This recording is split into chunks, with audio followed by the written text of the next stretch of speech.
Bismillahirrahmanirrahim. Assalamualaikum warahmatullahi wabarakatuh.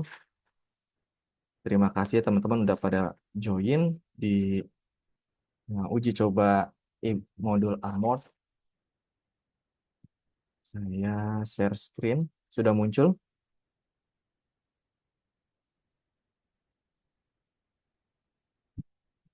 Sudah muncul apa belum?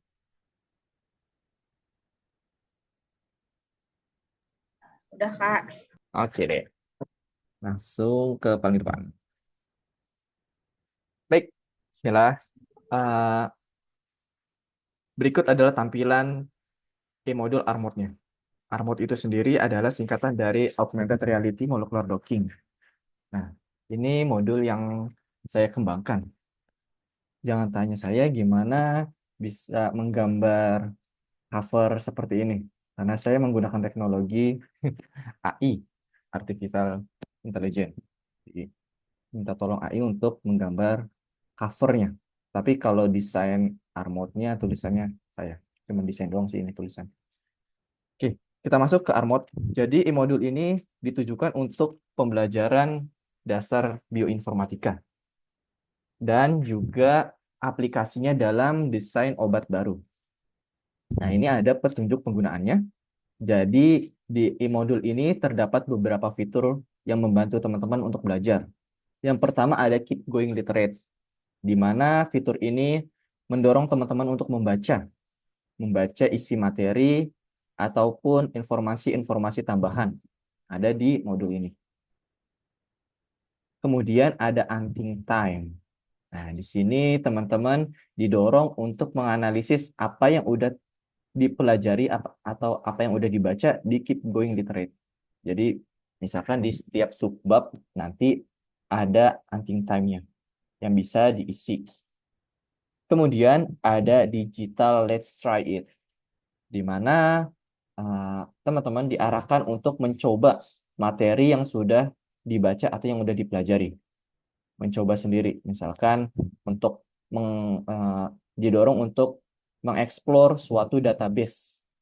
Nah, ntar diarahkan di sini, Digital Let's Try It. Lalu, seperti biasa, pada modul umumnya ada quiz, latihan soal. Jadi, teman-teman diuji sampai mana sih pemahamannya setiap submateri. Dan terakhir ada fitur yang masih tahap pengembangan, karena karena saya ini masih menggunakan software-software yang gratis, sehingga augmented reality-nya masih sangat terbatas. Jadi hanya memunculkan struktur 3D dari molekul ligan dan juga protein target. Seperti itu. Lalu ada daftar isinya di sini. Seperti modul pada umumnya, pasti ada daftar isinya. Nah, di sini ada banyak isian materi, mulai dari deskripsi bioinformatika sampai terakhir ada glosariumnya. Jadi kalau misalkan ada istilah-istilah yang teman bingung, bisa dicari di glosarium. Karena jujur aja, di sini banyak banget istilah-istilah baru yang mungkin di S1 nggak teman-teman pelajari. Jadi dibantu di glosarium. Oke, lanjut. Nah, di sini juga ada capaian pembelajaran mata kuliah. Kenapa ditulis mata kuliah? Karena emang modul ini ditujukan untuk mahasiswa, baik itu S1 maupun S2. Yang pertama, ada mampu mendeskripsikan definisi, manfaat, dan keterbatasan bioinformatika. Ini subbahasan materi pertama. Kemudian, untuk membantu dosen atau guru atau mahasiswa untuk melakukan pembelajaran dengan modul Armor, di sini difasilitasi RPS sederhana. Bisa diklik, nanti akan langsung menuju ke RPS, contoh RPS. Baik, lanjut. Sampai di sini ada yang ingin ditanyakan? Kalau tidak, dia lanjut. Di sini ada yang masih masuk ke link kan? Belum ada ya? Nah, masuk ke Bahasan pertama tentang deskripsi bioinformatika. Mungkin sebagian teman-teman udah belajar mengenai bioinformatika ya. Di sini penjelasan bioinformatika adalah multidisiplin ilmu yang mengkaji data-data molekuler biologi. Nah, di sini ada beberapa kata kunci yang harus teman-teman ingat. Bioinformatika itu gabungan dari beberapa disiplin ilmu. Jadi nggak hanya biologi. Walaupun disebut sebagai cabang ilmu biologi, tapi nyatanya bioinformatika itu ditopang oleh beberapa multidisiplin ilmu.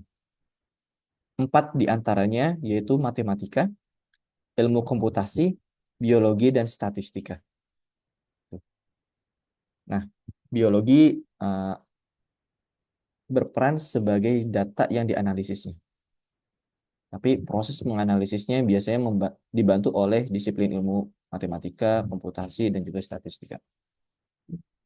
Nah, data yang dianalisis, karena ini kan bioinformatika, informasi yang dianalisis adalah, atau informasi yang dikaji berupa data biomolekuler.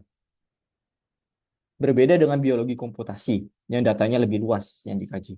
Kalau bioinformatika, data yang dikaji itu lebih fokus ke molekuler-molekuler biologi, seperti DNA, RNA, dan protein. Serta nanti mungkin ada beberapa senyawa bioaktif. Tuh. Nah, di dalam bioinformatika ada 3 tools utama atau alat bantu utama untuk mempelajari bioinformatika. Pertama ada database, lalu web server, dan juga software. Database merupakan platform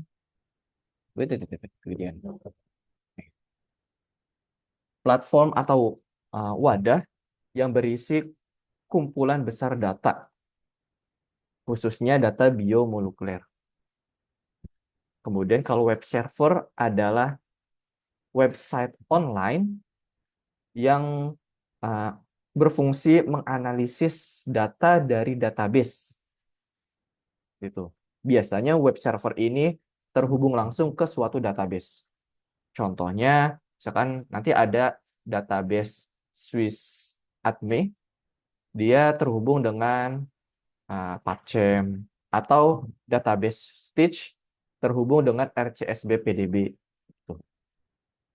Mirip dengan web server, ada namanya software.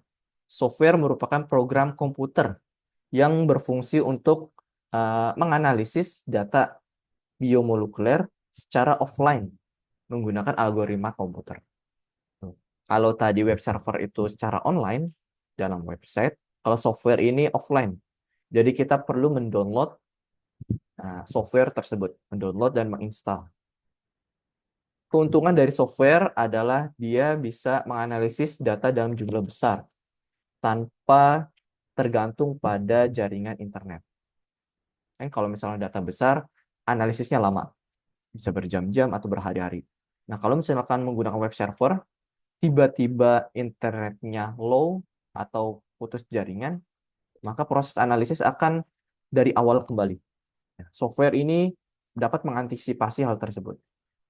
Dan biasanya software ini lebih kompleks. Seperti itu. Ini di bawah ada gambaran 3 komponen bioinformatika atau 3 tools bioinformatika. Yang masing-masingnya ada contoh yang nanti akan dibahas di modul ini. Ada PubChem, RCSB-PDB, Uniport. Web servernya ada di sini ada Swiss Admin.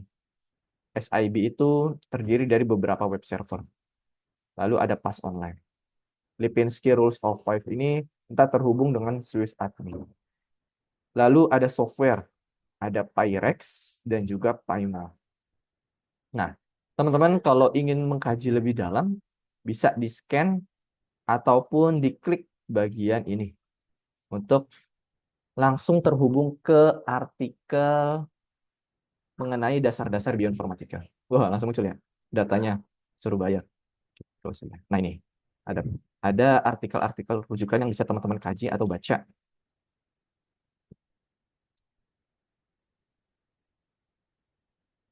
Oke, lanjut ke aplikasi bioinformatika dan keterbatasan bioinformatika. Di awal sudah disebutkan bahwa tujuan modul ini adalah untuk mempelajari dasar bioinformatika dan aplikasinya untuk desain obat. Tuh. Aplikasi dalam desain obat atau screening potensi bioaktif uh, menggunakan data-data protein dan juga senyawa bioaktif itu sendiri. Data tersebut bisa didapatkan di database.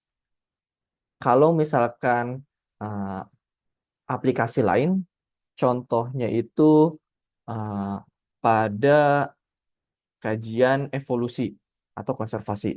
Ini bisa mengkaji atau menganalisis data sequence seperti DNA atau RNA. Misalkan dari suatu DNA, dari suatu DNA spesies, sama spesies A, kita bisa menganalisis nih tingkat kekerabatannya dengan data dari database.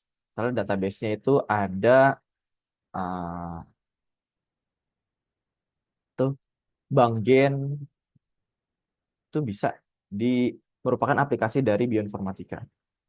Kalau di modul ini fokus untuk screening potensi senyawa bioaktif dan juga molekular docking metodenya.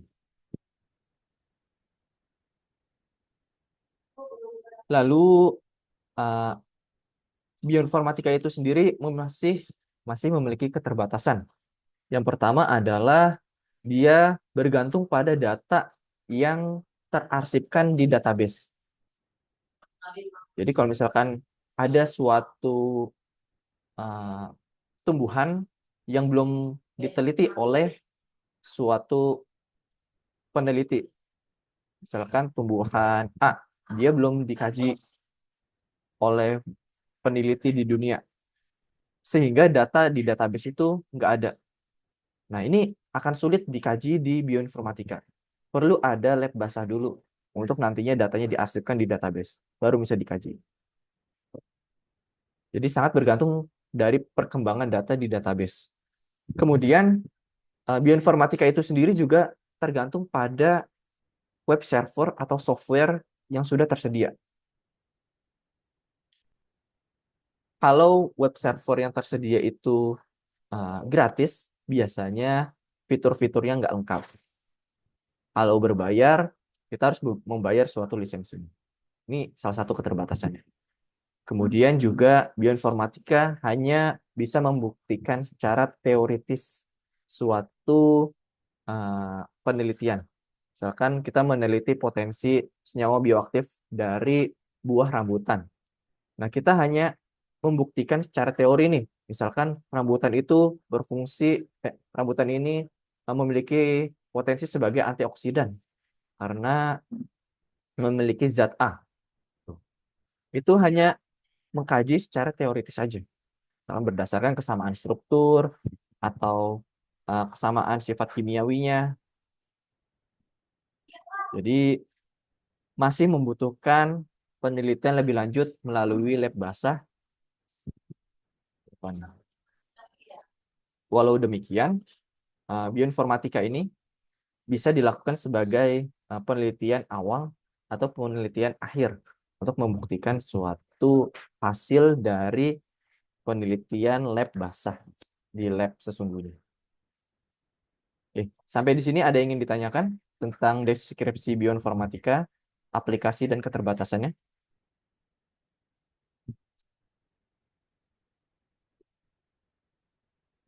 Gimana? Dari Shania, Kak Arum, Kak Feni, kemudian Amal dan Inggit, gimana ada yang ingin ditanyakan? Tidak cukup jelas. Benar. Oke, kalau misalkan jelas, dilanjut ya, mumpung masih ada waktu. Nah, di lembar selanjutnya adalah until time. Ini teman-teman nanti didorong untuk menganalisis. Ini fitur yang membantu teman-teman meningkatkan keterampilan berpikir analitik. Ada urutan tahapannya membantu. Di sini di bagian pertama dikasih contohnya. Nah, setelah membaca dua artikel tersebut yang tadi ada di sini, teman-teman diminta untuk menganalisis. Pertama, tentukan tujuan analisisnya. Jadi didorong, kenapa sih kita harus analisisnya? Menganalisis dua artikel. Di sini langsung dibatasin tujuannya untuk menganalisis pengertian, lingkup kajian, manfaat dan keterbatasan. Lalu di bagian kedua tahapannya, munculkan pertanyaan-pertanyaan berdasarkan tujuan tadi. Di sini dikasih dua contoh. Apa sih yang dimaksud dengan bioinformatika? Buat aja pertanyaan sebanyak-banyaknya. Kalau di sini dikasih 3 kolom untuk pertanyaan. Kemudian di bagian ketiga ada didorong untuk yuk tuliskan poin-poin penting dan kosakata baru dari kedua artikel tersebut. Jadi diminta untuk menulis hal-hal yang menurut teman-teman penting, yang baru teman-teman pelajari berdasarkan hasil membaca teman-teman di dua artikel. Kemudian ada membuat asumsi awal mengenai kelebihan dan kekurangan bioinformatika. Lalu seterusnya sampai ke poin ke-8. Oke, karena di sini terbatasan waktu, kita lanjut aja. Oke, masuk ke subbahasan kedua, yaitu tentang data dan database bioinformatika. Nah, di sini dijelaskan ada 3 contoh data yang dikaji di bioinformatika. Sebenarnya ada banyak, tapi di sini dimunculkan 3. Pertama ada data urutan DNA. Nih, umumnya nanti di database urutan DNA dituliskan seperti ini. Zoom. Nah, di kemudian. Oke, ini nah, ini memang agak pecah karena di bagian data ini merupakan gambar, bukan tulisan seperti di atasnya. Jadi sedikit pecah. Nah, di bagian 1 ini maksudnya adalah urutan basa nitrogen dari nomor 1. Sebenarnya.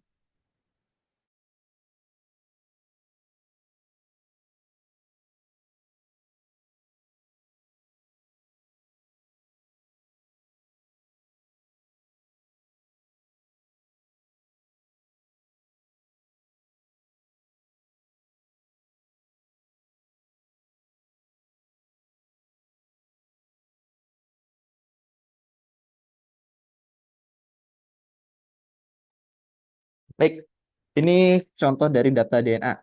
Maksudnya angka di sini adalah angka urutan yang pertama. Misalnya ini dari 1 sampai 60. Nah, baru di bawah 61 sampai 120. Seperti itu seterusnya. Kalau yang data di bawahnya adalah data sequence atau urutan dari asam amino protein, penyusun protein. Contohnya di sini ada uh, protein ID-nya 7UWG dengan rantai A-nya. Ada. Jadi data protein 7UWG ini memiliki 2 rantai. Ada rantai A dan rantai B. Ini urutan rantai A-nya, asam aminonya. Ini urutan rantai B-nya. Nah, untuk e-modul ini umumnya nanti akan dibahas mengenai struktur. Jadi sequence-nya akan jarang dibahas mengenai strukturnya aja. Ini contoh dari struktur protein. Gambaran struktur 3 dimensi protein.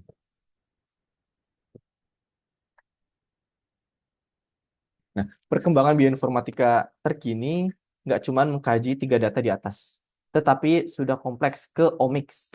Omics adalah dia udah menjadi cabang ilmu tersendiri yang mengkaji suatu proses. Misalkan ada transkriptomik. Jadi mengkaji proses transkripsi protein dari mulai mRNA sampai ke protein. Lalu ada proteomik, yaitu kajian mengenai distribusi protein di dalam sel. Dan yang lainnya. Jadi kajian omics itu luas. Lalu ada kita masuk ke pembahasan database bioinformatika. Baik, waktunya 10 menit lagi. Database bioinformatika itu sendiri merupakan uh, platform di mana uh, beragam data terkumpul atau terarsipkan di misalkan di suatu server. Ada database yang open source, ada yang closed. Kalau open source itu setiap orang bisa mengakses. Di sini hanya dibahas yang open source saja. Ada PubChem, PDB-ID, RCSB PDB, dan juga Uniprot. Kalau berdasarkan pembagiannya ada database primer, yaitu merupakan database yang menyimpan informasi yang hanya terbatas pada kajian tertentu. Misalkan hanya terbatas pada struktur DNA aja, atau hanya terbatas pada protein aja, atau hanya terbatas pada uh, zat bioaktif. Kalau database sekunder, ini merupakan data hasil analisis database primer.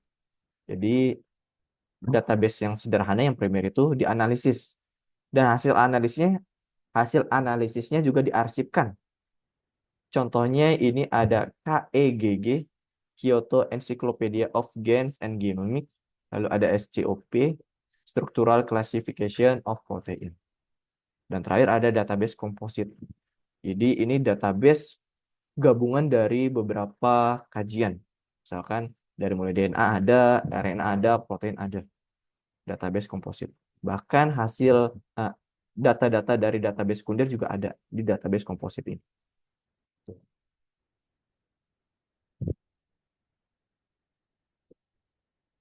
Baik, ini ada 3 contoh database, PubChem, RCSB-PDB, dan Uniprot. Kalau PubChem ini merupakan database yang mengkaji tentang, bukan mengkaji, menyimpan informasi mengenai zat dan struktur molekul kecil dengan kurang dari 100 atom sampai 1000 ikatan.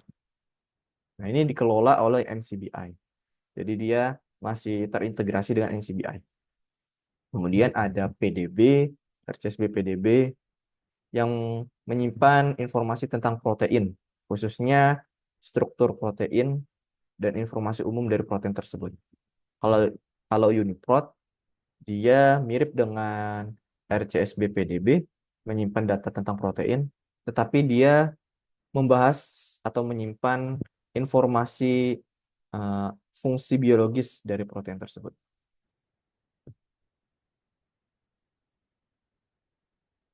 Kalau ini lebih ke struktur, ini ke fungsi biologisnya. Jadi kalau teman-teman ingin tahu nih fungsi protein A untuk apa, carinya di Uniprot. Tapi kalau struktur, bagusnya di RCSB-PDB. Oke, sampai sini ada yang ingin ditanyakan tentang data dan database? Gimana? Tadi ada yang baru join ya? Ada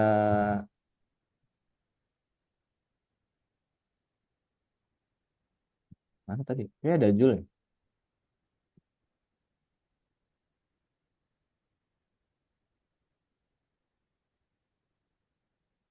Oke, dilanjut.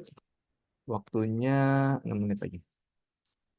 Nah, ini ada contoh pembahasan dari database PubChem. Jadi, modul ini menjelaskan secara umum isi dari database. Di sini ada PubChem. Jadi dijelasin mengenai deskripsi PubChem itu apa, data apa aja yang terdapat, dan juga fitur-fitur yang ada di PubChem. Sini ada penjelasan mengenai deskripsi PubChem itu sendiri. Merupakan database biokimia public, jadi dia open source, bisa dibuka oleh semua orang. Yang dikembangkan oleh US National Institute of Health NIH. Dia menyimpan banyak senyawa kecil bahkan ada RNA, peptida, dan lipid, dan karbohidrat. Gitu. Nah, untuk teman-teman ketika mencari suatu senyawa kimia atau senyawa bioaktif di PubChem, PubChem itu sendiri menyimpan data-datanya dengan uh, kode unik atau ID-nya. Jadi dia memiliki ID pada masing-masing data.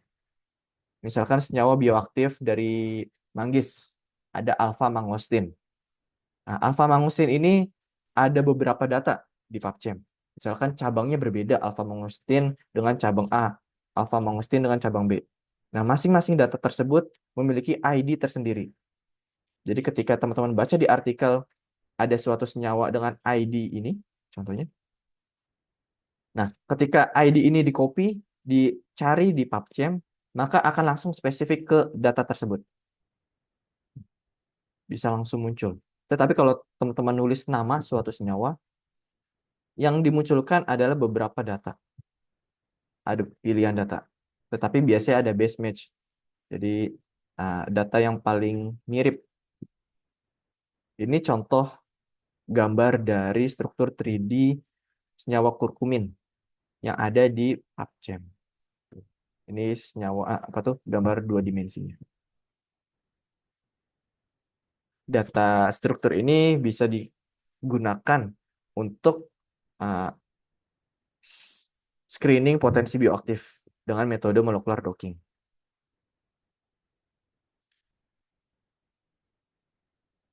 Ini ada fungsi-fungsinya. Ini bisa di zoom ya titik kemudian. Nah, ini tampilan home dari PubChem.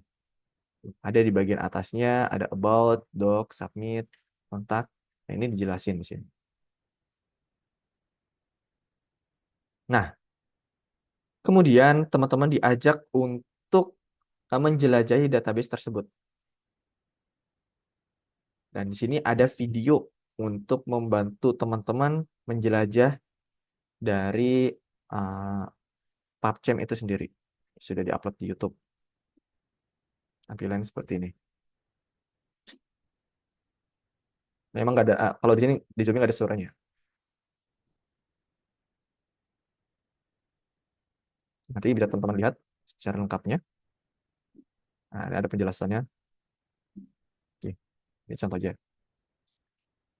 Lanjut. Nah, kemudian ada RCSB PDB. Sama. Di sini jelasin deskripsinya. Kemudian ada gambaran tampilan home-nya dan fungsi-fungsinya. Di sini juga teman-teman didorong untuk mencari tahu suatu protein. Ini bukan mencari tahu di sini ya. Ini adalah tampilan, contoh tampilan dari augmented reality dari suatu protein. Jadi isinya adalah APK, jadi aplikasi yang bisa diinstal di handphone. Jadi kompatibelnya di handphone. Kalau di laptop atau PC bisa, tapi harus ada kameranya. Karena dia augmented reality, jadi harus memiliki kamera untuk memunculkan si 3D proteinnya. Ini suatu aplikasi.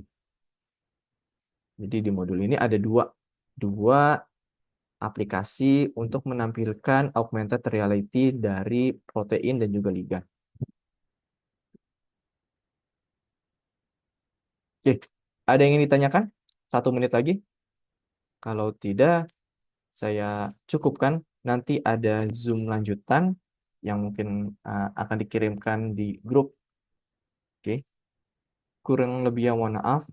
Kita uh, tunda sebentar karena Zoom-nya ini sudah habis. Kurang lebih mohon maaf. Assalamualaikum warahmatullahi wabarakatuh.